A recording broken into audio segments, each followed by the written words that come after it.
Pemirsa Wahyu TV, berjumpa kembali dengan channel yang mengulas mengenai sejarah, budaya, dongeng-dongeng, cerita-cerita di seputar kota Yogyakarta. Dalam episode kali ini, episode yang ke-6, masih berkisar tentang antara Pajang dan Kota Gede Mataram. Mari teman-teman kita simak dongeng ini tentang sepak terjang Raja pertama Mataram Islam yang bernama Panembahan Senopati.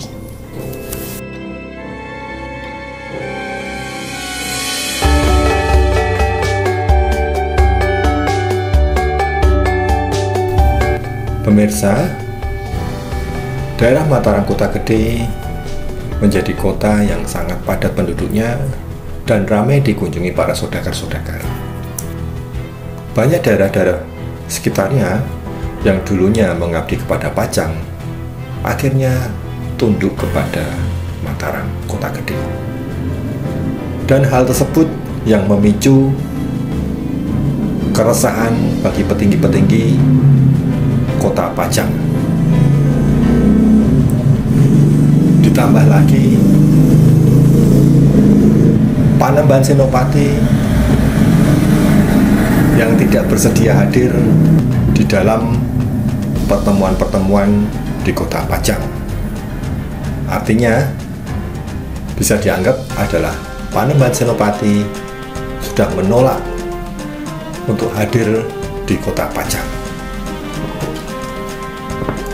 Belum diketahui secara pasti kenapa Panembahan Senopati tidak mau hadir di Kota Pajang. Akan tetapi kita ketahui bersama bahwa Panembahan Senopati sangat menghormati ayah angkatnya tersebut, yaitu Sultan Hadiwijoyo, Raja Pajang. Sudah berapa kali dekade Panembahan Senopati tidak pernah hadir setelah Mataram itu berdiri, Bahkan utusan dari Pajang pun yang datang ke Mataram untuk mengajak Panembahan Senopati hadir dalam pisauanan, Panembahan Senopati selalu mengatakan tidak bersedia. Akhirnya kerajaan Pajang mengambil kesimpulan atas mangkirnya Panembahan Senopati tersebut. Kita kembali ke Mataram, Sebetulnya Mataram Kota Gede adalah suatu kerajaan yang sangat kecil, bahkan bukan tandingan untuk Kesultanan Pajang yang sangat besar dan prajuritnya sangat kuat. Akan tetapi Mataram sudah mangkir dan dianggap musuh oleh petinggi dan anak-anak menantu Sultan Hadiwijoyo. Akhirnya persiapan perang pun dilakukan oleh kerajaan Pajang. Bahkan pasukan gajah yang terkenal itu pun sudah dipersiapkan untuk menggempur Mataram. Dan rencananya Pajang akan menggempur Mataram dengan kekuatan yang sangat penuh.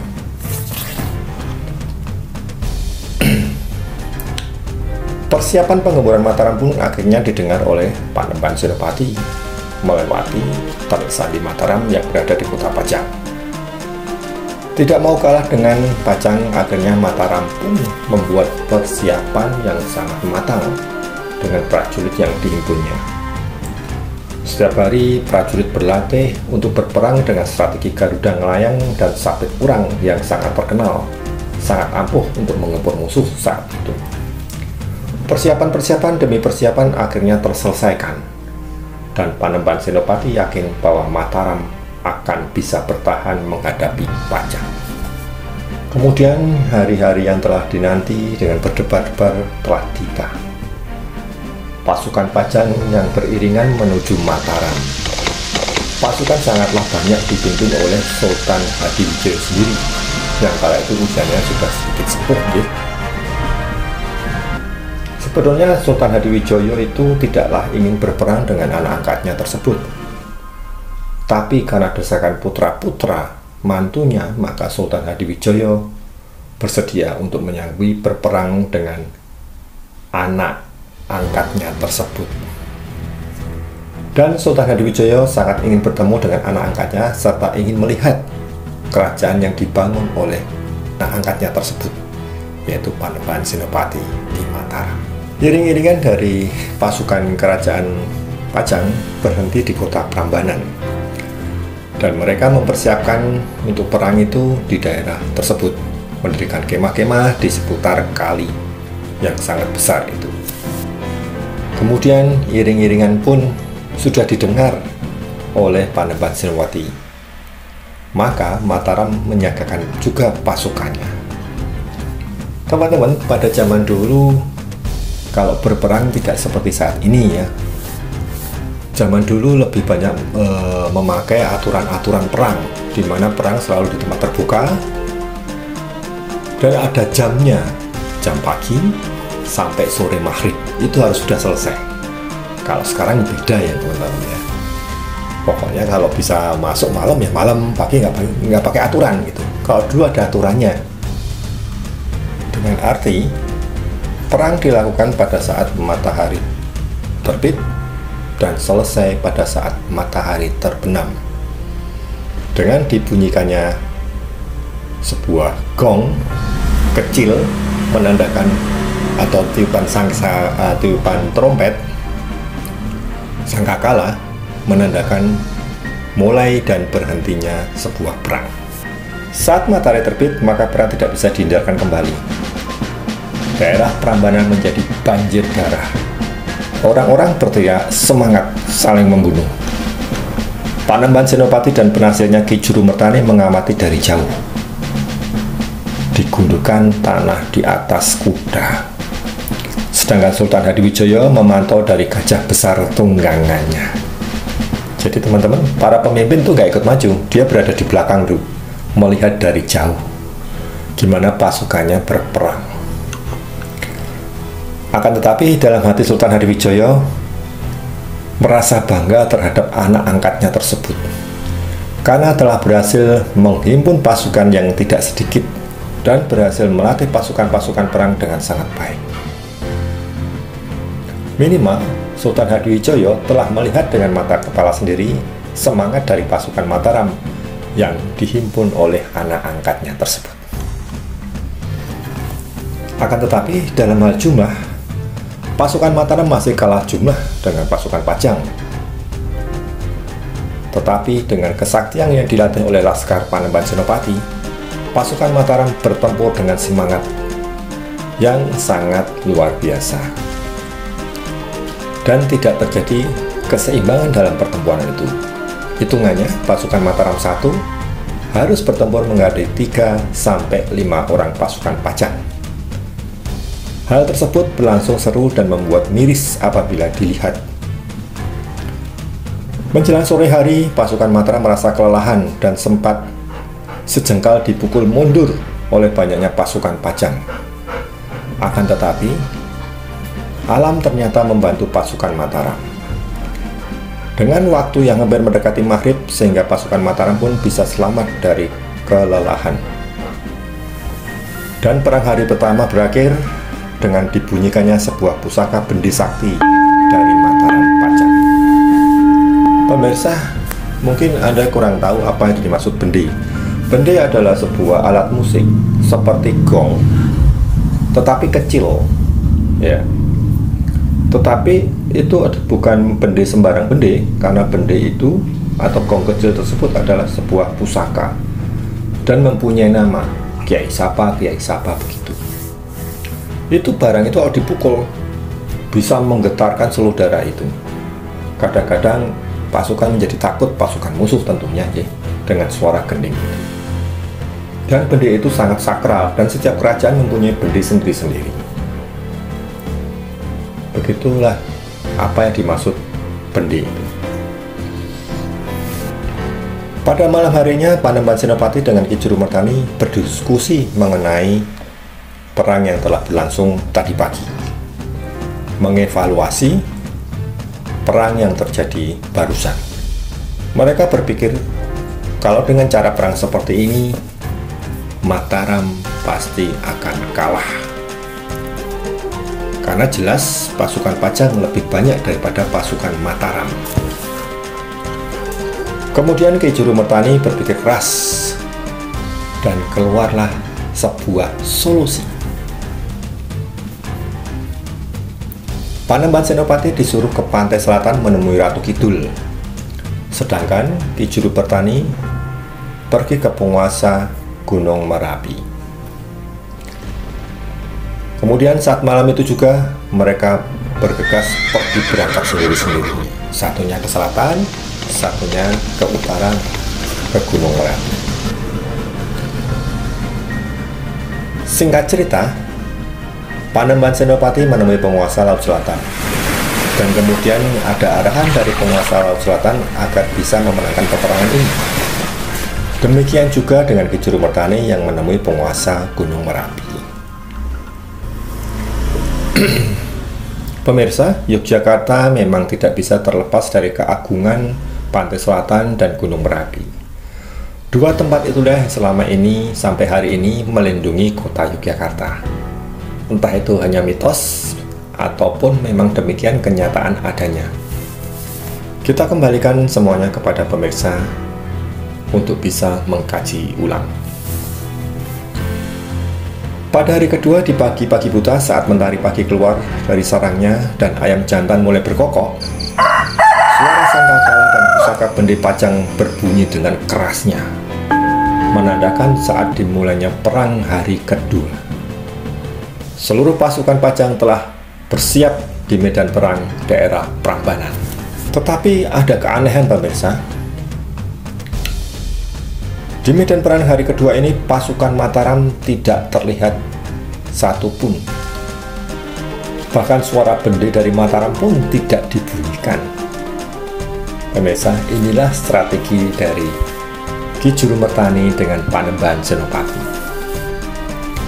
Sampai di nanti-nanti pasukan Mataram tidak kelihatan batang hidungnya. Hanya sesekali dari jauh kelihatan prajurit Mataram lari ke kiri, lari ke kanan, tidak tentu arah, tetapi tidak menyerang ke Pajang. Punggawa-punggawa Pajang menjadi kebingungan. Strategi apa yang akan ditetapkan Mataram? Umam para punggawa. Pemimpin pasukan Pajang yang nampak tenang dan tersenyum hanyalah Sultan Hadiwijaya.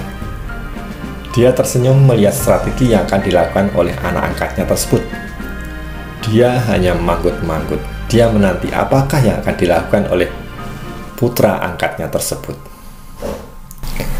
Setelah ditunggu lama, akhirnya perang di siang hari itu tidak terjadi. Sampai jam 12 siang masih tidak terjadi.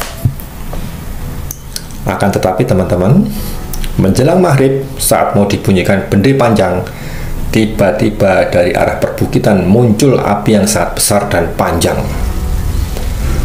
Dari bawah kelihatan seperti banyak sekali orang-orang yang berada di atas bukit. Bahkan seperti jumlahnya pun melebihi daripada pasukan Pajang. Dan mereka yang di atas bukit itu berteriak-teriak. Sehingga bayangan-bayangan tersebut, teman-teman, tadi ada api, di situ ada bayangan-bayangan orang tersebut. Kalau dilihat menjadi orang sangat banyak, padahal tidak demikian adanya. Itu adalah strategi daripada Ki Juru Mertani, supaya dipandang bahwa Mataram dibantu oleh banyak orang. Kemudian Ki Juru Mertani menyuruh seluruh pasukan naik ke atas bukit kembali dan membakar pepohonan dan ranting-ranting, sehingga kala itu dari bawah akan kelihatan siluet sebuah bayangan pasukan yang sangat besar. Dengan begitu akan membuat pasukan musuh ciut nyalinya dan akan berpikir ulang kalau akan menggempur Mataram. Para pasukan Pajang turun mentalnya, terkena mentalnya mungkin bahasa saat ini ya. Mereka seperti bingung kalang kabut. Barisan menjadi bubar kala itu hanya karena melihat teriakan-teriakan dari pasukan Mataram dari atas bukit. Tiba-tiba teman-teman, dari arah utara terdengar suara gemuruh yang sangat dahsyat. Bahkan tanahnya pun bergetar. Gunung Merapi mengamuk, memuntahkan lahar panasnya dengan cepat. Bahkan awan panas yang kita sering sebut wedhus gembel meluncur langsung seketika mengenai daripada pasukan Pajang tersebut, membuat tubuh-tubuh menjadi hangus. Dan di sepanjang sungai dekat Prambanan mengalir lahar panas yang memporak-porandakan kemah-kemah para prajurit Pajang. Hal itu berlangsung lama, teman-teman. Para prajurit Pajang blingsatan, kebingungan menghadapi ganasnya Gunung Merapi. Dan teriakan-teriakan kematian prajurit Pajang sangat mengerikan. Dan kejadian itu lambat laun berhenti. Di lain tempat, Panembahan Senopati dan juru petani senyum puas atas kemenangan malam itu bisa menghancurkan pasukan Pajang dengan bantuan pantai selatan Nyi Roro Kidul dengan penguasa Merapi. Setelah kejadian itu, seluruh pasukan Mataram disiagakan kembali dan disuruh istirahat untuk semalam, karena besok masih akan bertempur lagi. Pada hari ketiga, teman-teman, pasukan Mataram telah menempati posisi dan bendera telah dibunyikan. Akan tetapi, sekarang gantian, pasukan Pajang tidak berada di medan perang. Ada apakah gerangan? Apakah akan membuat strategi baru juga? Ternyata, teman-teman, di dalam pasukan Pajang telah terjadi keributan di antara petinggi-petinggi Pajang.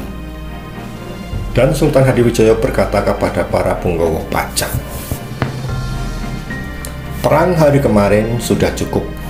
Mari kita saatnya pulang ke Pajang."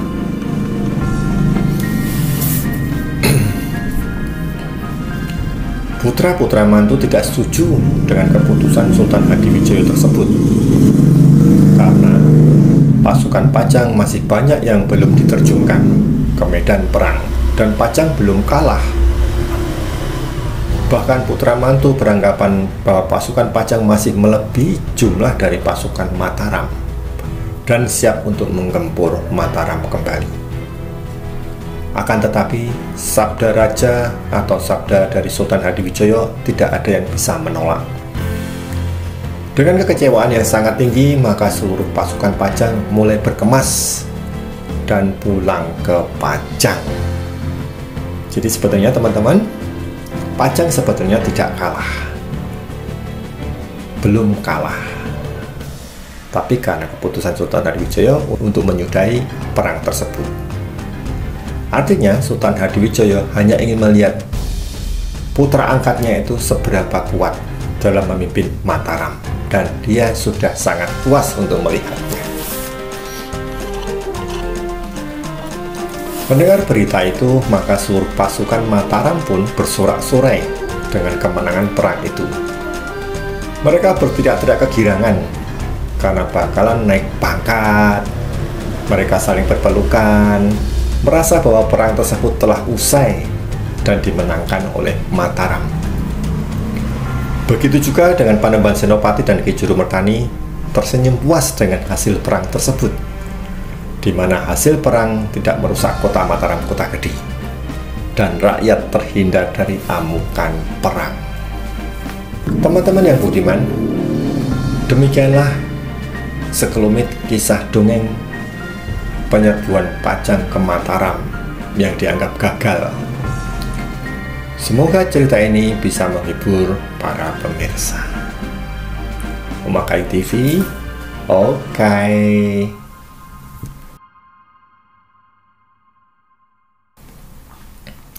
Sejak zaman dulu, kegiatan perang selalu berlangsung. Mereka selalu membela ego dan serakah dari masing-masing pribadi.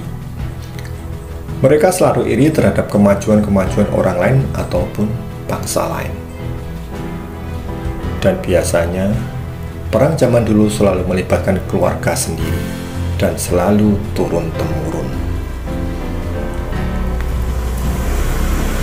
Mereka tidak sadar bahwa tanah bumi yang dipijak ini adalah milik sang dewata. Manusia tidak berhak untuk memperebutkannya, tetapi manusia berkewajiban untuk memeliharanya dan bisa hidup berdampingan dengan manusia lainnya. Salam Omah Kayu TV, salam budaya, Rahayu. Rahayu, Rahayu.